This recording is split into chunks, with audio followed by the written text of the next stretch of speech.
3.5 years in the making, I expected the world, I'll be honest with you, from Jagga Jasoos. Ranbir Kapoor, Anurag Basu, Pritam, I mean, it can't get better than that, can it?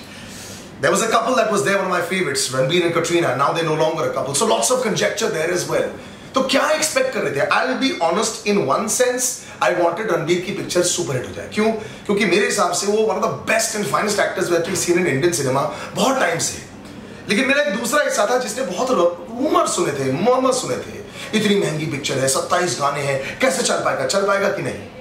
Picture खत्म होने के बाद जब मैं बाहर निकला, 4 things in my mind. Ranbir Kapoor is without a doubt the best talent that we have in our industry today.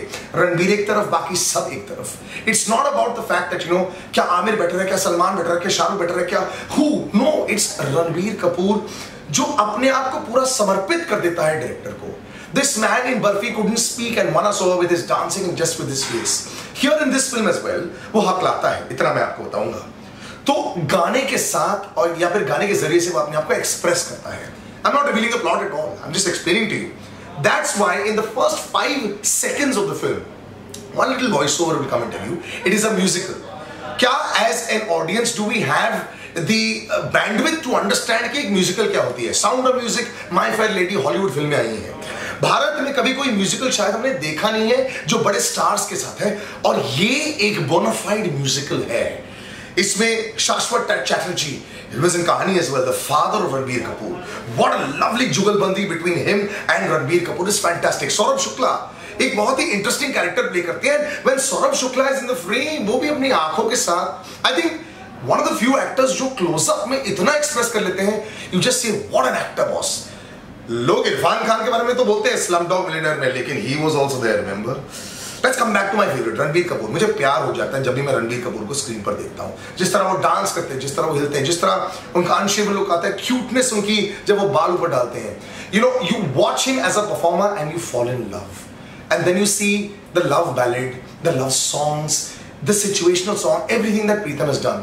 अगर 70% dialogue writer और script writer शायद अगर अनुराग बासु है, तो 30 to 40% is also Pritam da, because जो शब्द हैं, जो लफ्ज है, जो म्यूजिक है, that is all through this. That is the beauty of it. The fantasy land that is created. Hollywood picture से ₹1 भी कम नहीं लगती है ये. कटरीना कैफ इतनी खूबसूरत लगती है, आपका मन करता है वाओ. और अगर आपको कभी उनकी परफॉर्मेंसेस को लेकर बात खटकती, जो मुझे लगती थी, I don't think she's a great actress, but I think she's beautiful as a performer. She tries very hard. यहाँ पे अनुराग Basu knows how to use her. मुझे बर्फी में रणबीर कपूर ने बताया था, I never knew how the film was being shot. मैं बस आके सीन करता था और दादा बोलते थे जाओ, I need to make it in the edit. ये फिल्म भी एडिट में बनी है. Maybe it would have been better if it was 4 hours long. Maybe it would have been better if we'd taken 6 months more to do it. Because I feel although it's beauty and magic and everything that you want to see, Indiana Jones plus Tintin plus every fantasy film book that you'd want to see, it is a little bit stretched in the end in spite of it being 3 hours long.